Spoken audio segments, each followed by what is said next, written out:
home life in China gets an overhaul with the implementation of the country's new domestic violence law and the baby boom of the two-child policy. Hello, I'm Arun Naidu, and this is The Heat.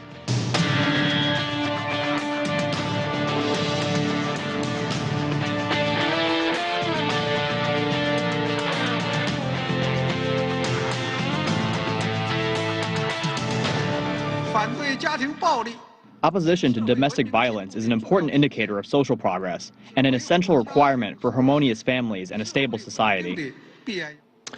China's two sessions have focused on legislation pertaining to people's well-being, with the anti-domestic violence law generating headlines and praise from women's rights groups worldwide. According to the All China Women's Federation, 1 in 4 married women have suffered violence in their marriage, and more than 40% of children faced abuse by their parents. This law is China's first national law against domestic violence and extends protections to female and male victims of violence and abuse across the country. Joining us now to analyze this new law from Beijing, Chen Tingting is the Asia Foundation's Program Officer for Women's Empowerment in China. Also from Beijing, Liu Huawen is a professor of international law at the Chinese Academy of Social Sciences. Thanks to both of you for joining us. Tingting, let me start with you. Tell us about this new law. How does it better protect victims of domestic violence in China? The law gives a specific definition of domestic violence, and it also clarifies the responsibilities of various stakeholders, not just public institutions like the police, but also others which were not so much involved in the actions before, such as employers and the media, in terms of how they should step in to intervene domestic abuses. So these are all very important basics for the victims to know when they should reach out to seek help, and from what sources, and also for the abusers to understand when they will be violating the law. And secondly, the law also gives some guidance on concrete protective mechanisms, such as the reporting mechanism, which is meant to encourage more effective disclosure, not only by the victims themselves, but also by people around them and by public institutions. And there's also a restraining order, which will keep victims safe as they're seeking further help. But more operational details are needed in order to make the law effective in protecting victims. For example, how mandatory reporting of cases involving minors will work in conjunction with the child protection system which is being built in China. Professor Liu, this law has been a long time in the making. Pressure groups, women's rights groups, other rights groups have been pushing for this law for quite some time. Has there been resistance to it in some parts of China from some groups? Actually, the new law was adopted after 2 readings. It seems everything went quite smoothly. The fact is, before this, a lot of preparations had been done. We note that equality between men and women for a long time had been our basic national policy.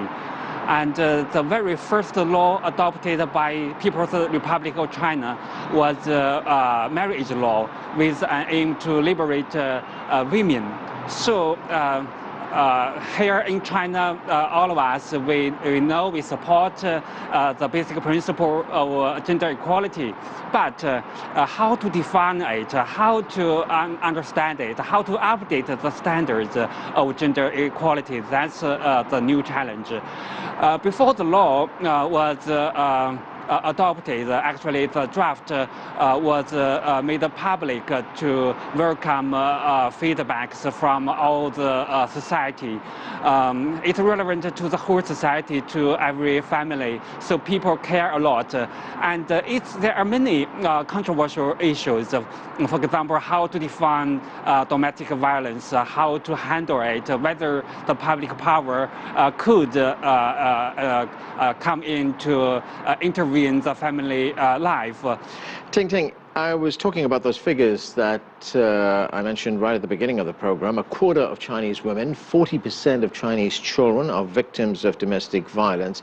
You know, when one thinks of Chinese families, we know that there is a great of emphasis which is put on stability in the family and the strength of the family unit in China. So what, in your view, is driving this kind of abuse right now in China?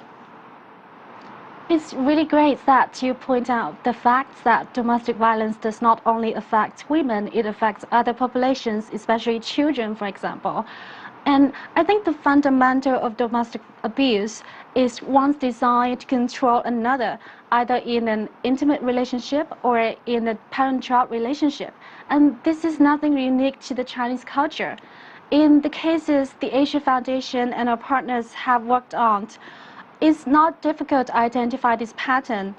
Abuses occur when a husband or a partner is afraid of losing control of a woman who is very successful in her career, or when she fails to meet certain expectation, and men could get abused for similar reasons too. In the case of abuse against children, it's even more challenging, I think, because parents usually exercise a high level of discretion in disciplining their children. Beating a child could be easily accepted and tolerated in the name of the parent's goodwill. I think these are perceptions that will take even more efforts to adjust and change than just having a law. But it's very important and necessary to set boundaries and bottom lines by a law. Professor Liu, when we look at the practical implementation of this law, Ting mentioned a moment ago, one of the important components of this law is the fact that authorities would now be able to issue restraining orders against individuals or others who are responsible for this kind of domestic violence. How important is that development, that the fact that police, courts, other authorities can now issue these restraining orders? Yes, I say that's the first step of a long road, and the new law empowers so many actors to play their role against domestic violence. But I say it's the first step. We need further detailed rules, and we need supplementary law or policies to realize the law. In my eyes, domestic violence is not just a legal issue. In some sense, it's easier to have the law, but more difficult to implement it. And so we need to change people's mind, the social culture, and we need to have some social mechanism to realize, to enforce the law. For example, the law mentioned the temporary shelters for the victims of domestic violence, but even in big cities, we do not have a sound establishment of the shelters, let alone the remote area, the countryside. So there are still many challenges. Ting, it's of course one thing to have a law, it's another thing to make sure that people are aware that these laws exist and that they are there to protect them. What is being done to make people aware of these new laws? And one other important thing is, are there any programs at preventive intervention to stop these abusive behaviors starting in the first place? Mm-hmm. I think, in my opinion, there are two different aspects that to be covered by public education, as you mentioned, which is a very important way of preventing violence from happening. The first dimension of public education would be to educate the public on the law, what behaviors constitute domestic violence, what legal consequences would entail, and how victims could seek help. In fact, the new law emphasized quite a lot on how different stakeholders should take the responsibility to roll out public education programs, including how the media should take their responsibility. And another dimension, which I think is more fundamental in terms of preventing, is to tackle the issue of gender inequality, as Professor Liu earlier mentioned. And this is because the fundamental causes is the unequal gender powers between individuals. And in the case of abuse against children, it's the unequal relationship or the parents' the perception of seeing beating a child as an acceptable way of disciplining. So changing these perceptions should be another very important dimension to be tackled by public education. In the Asia Foundation's program in other countries, we also work to identify risk factors such as alcoholism, which is contributing to the frequency of abuses. So addressing these risk factors would also help to prevent violence from escalating. So we really look forward to replicating these valuable practices into China in the upcoming years. Right, so it'll need a very comprehensive approach.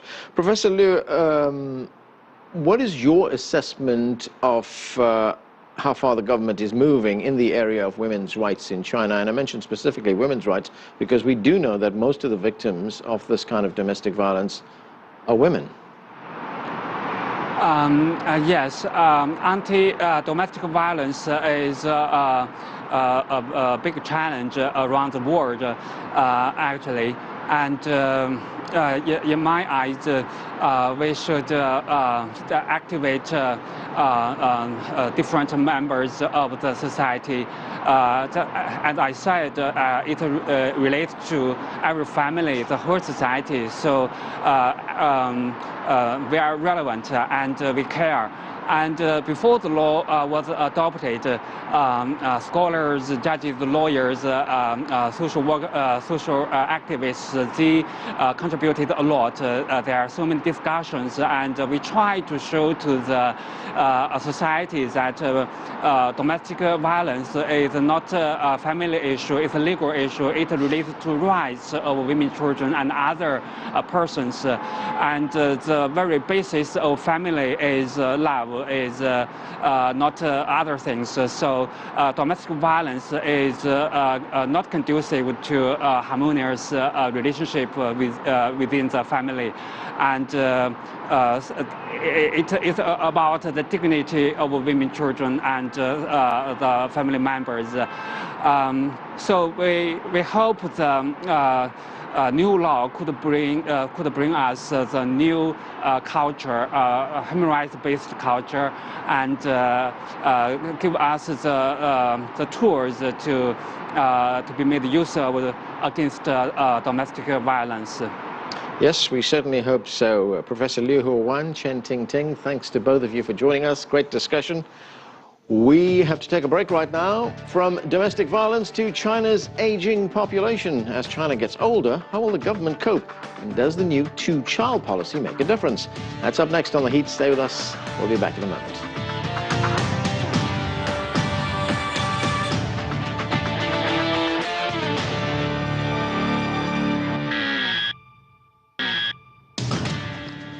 Welcome back. We're talking about some of China's recent social reforms. Now we take a look at China's aging society.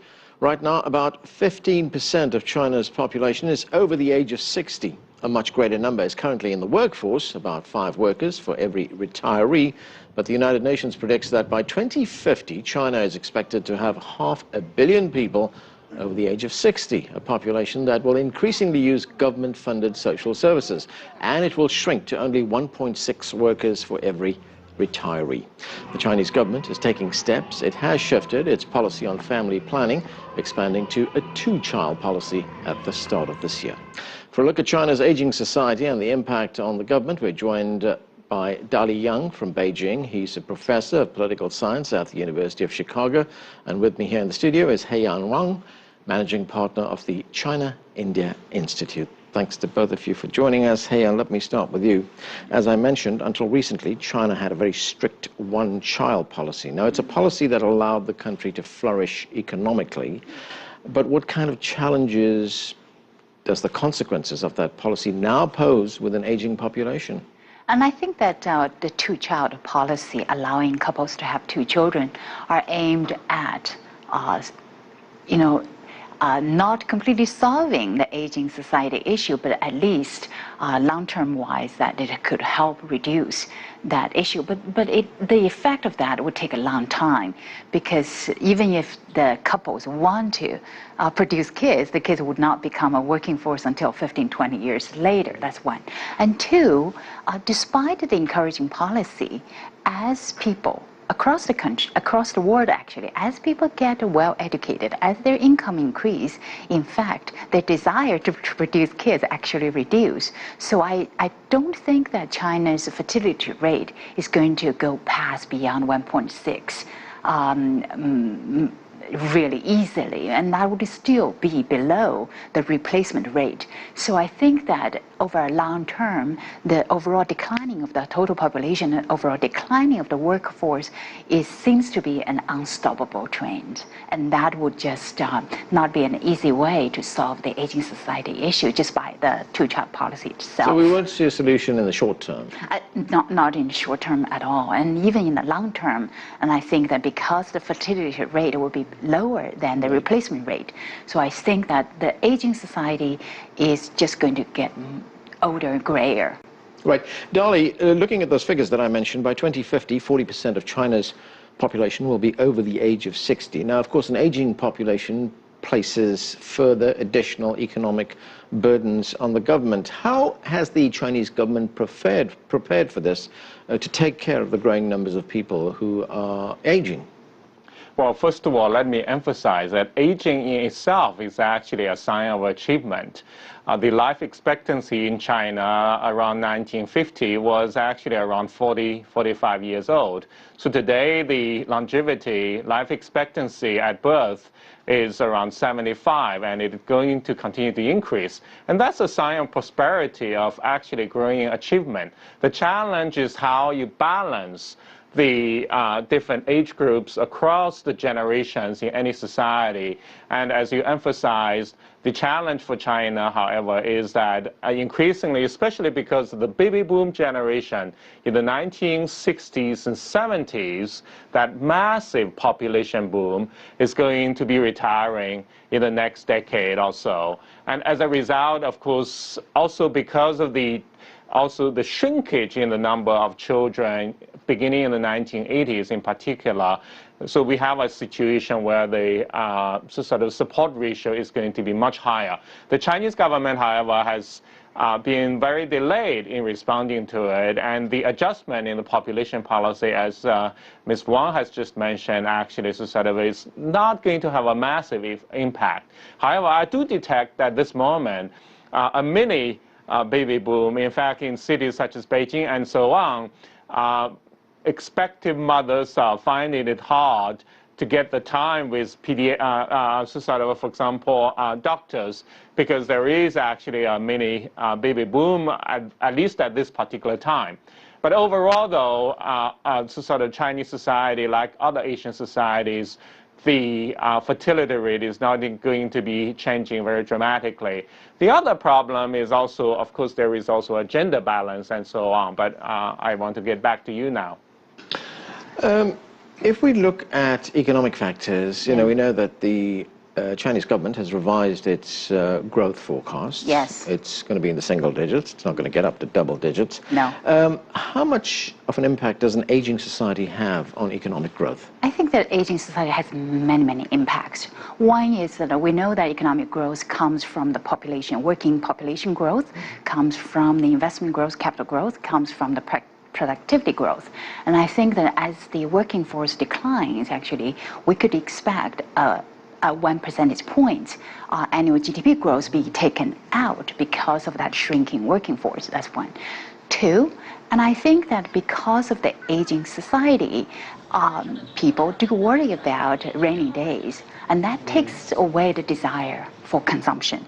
because as long as people are worried about healthcare and taking care of their own pension when they get old, so the desire to consume right away would not be as strong as the government hopes, particularly as we try to shift towards a consumption-driven society.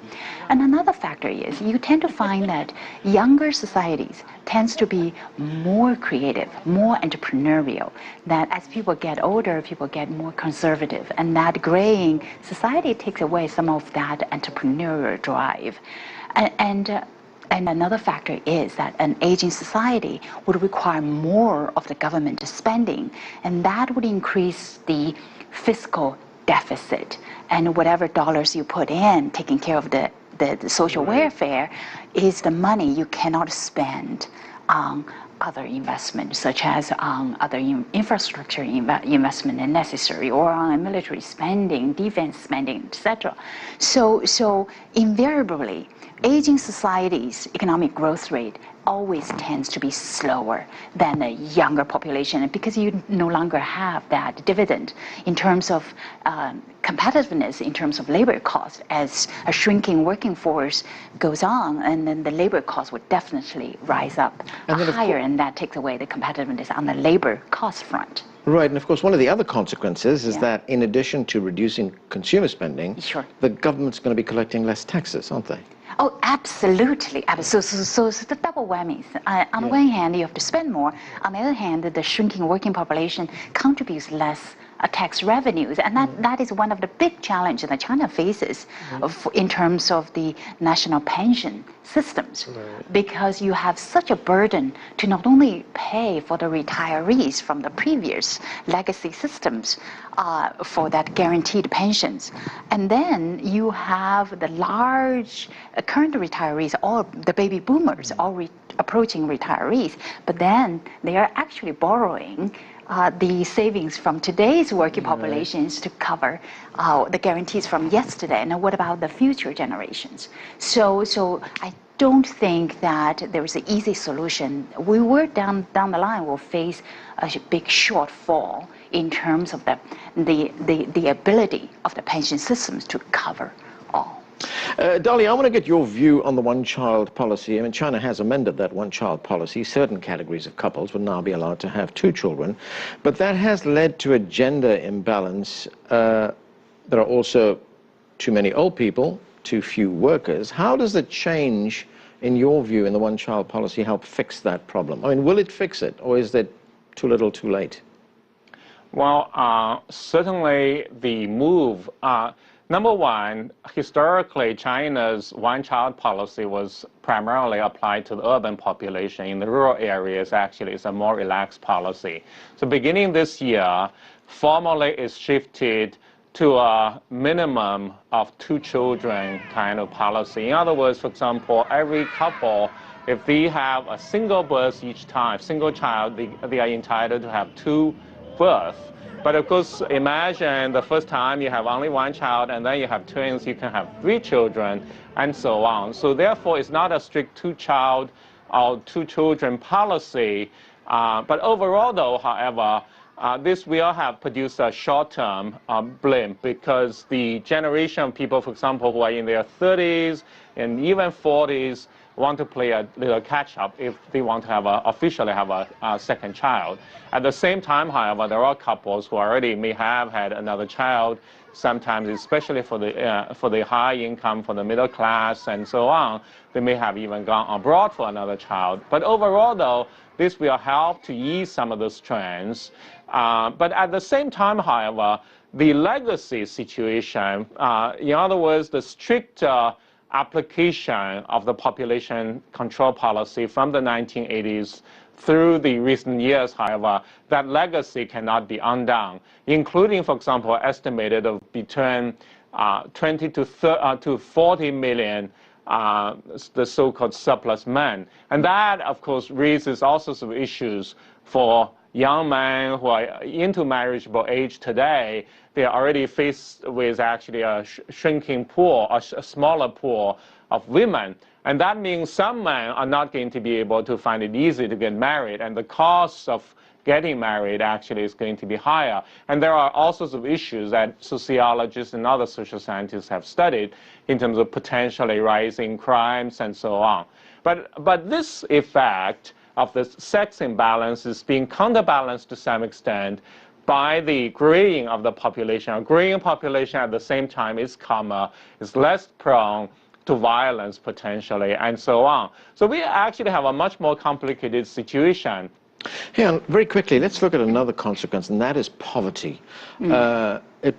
It poses a challenge for the Chinese authorities. 65% of elderly people living in rural areas are living below the poverty line. How are they being helped?